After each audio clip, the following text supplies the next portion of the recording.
The film starts in the middle of the action, showing Dae-su holding a man over the edge of a building by a necktie. He demands the man listen to his story. The scene then shifts back to 1988. Dae-su, a Korean businessman, is arrested for drunken behavior on his daughter's 4th birthday. After causing a commotion at the police station, his friend Joo-hwan bails him out. While Joo-hwan makes a call to Dae-su's family, Dae-su is kidnapped. Dae-su wakes up in a private prison that looks like a shabby hotel room. Held there for months without explanation, he receives food through a hatch and is gassed unconscious if he becomes suicidal or when his captors need to enter. Through the TV, he learns his wife has been murdered, his daughter sent to foster care, and he is the prime suspect due to planted evidence. This drives him to near madness and violent hallucinations. Trying to stay sane and find his captor, Dae-su writes a prison diary, listing everyone he might have wronged but can't identify who hates him enough to imprison him. From year 5, he tattoos a lion on his arm for each year in captivity and trains by punching the walls until his knuckles harden. When he finds an extra metal chopstick in his food, he uses it to dig a hole in the wall. Over the next 10 years, he works out, watches TV, and loosens enough bricks to see outside. He estimates he needs 1 more month to escape. One night, he's gassed and hypnotized. He wakes up free on a rooftop with new clothes and his prison diaries. Adjusting to the light, he sees a man with a dog sitting on the edge.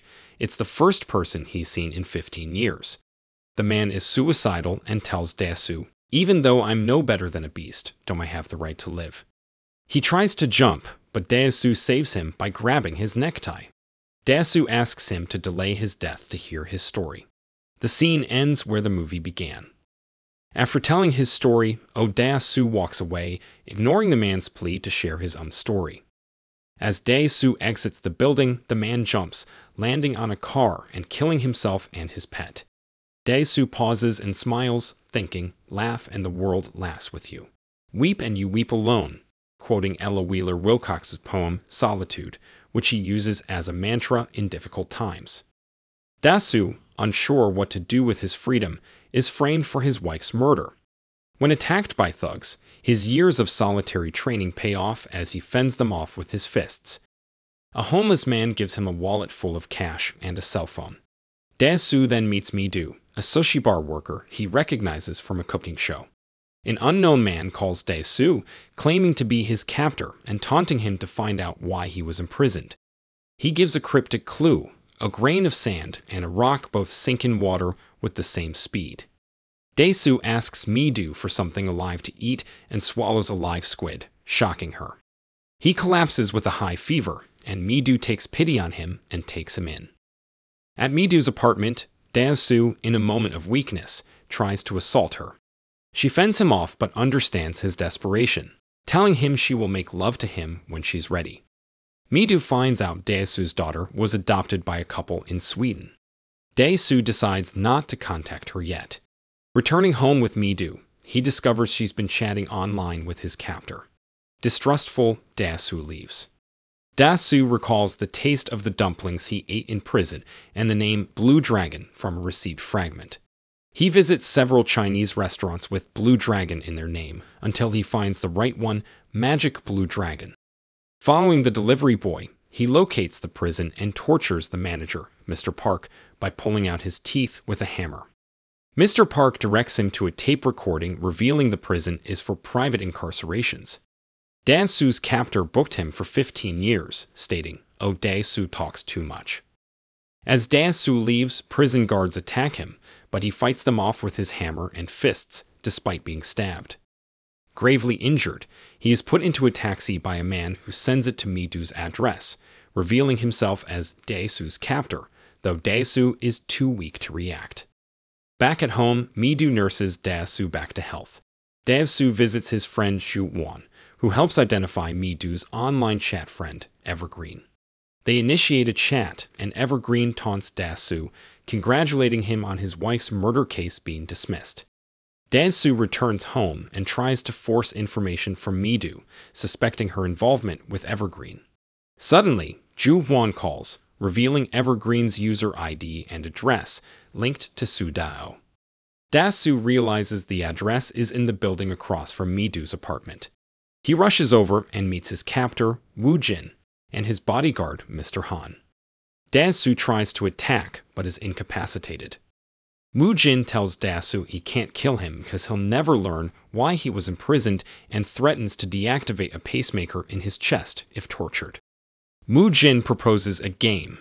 Dae-su must find out why this happened to him within 5 days or Mi-doo will die on July 5. If he succeeds, Woo-jin will kill himself. Woo-jin casually mentions Dae-su left his front door open. Dae-su races home to find Mi-doo captured and abused by Mr. Park and his thugs. Dae-su is roughed up, and Mr. Park is about to torture him when Mr. Han arrives, offering Park a suitcase of money to leave. Park takes the money, and as he leaves, Dae-su threatens to cut off his hand.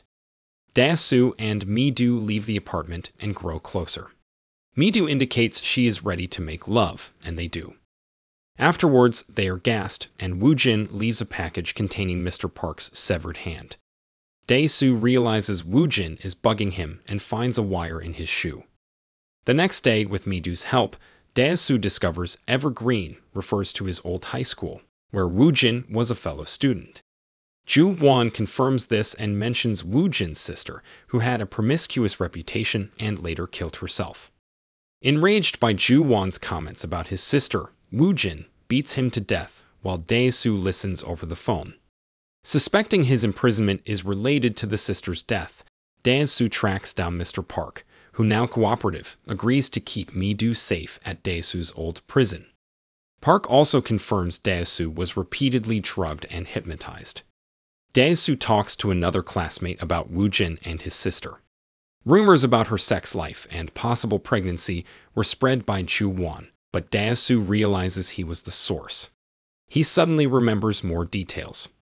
One day at school, as it turned out, Dae-su had unintentionally witnessed Woo-jin and his sister Soo-ah while engaging in a pleasure encounter, not knowing at the time that the two were related. Dae-su casually mentioned what he saw to a friend before transferring to a school in Seoul.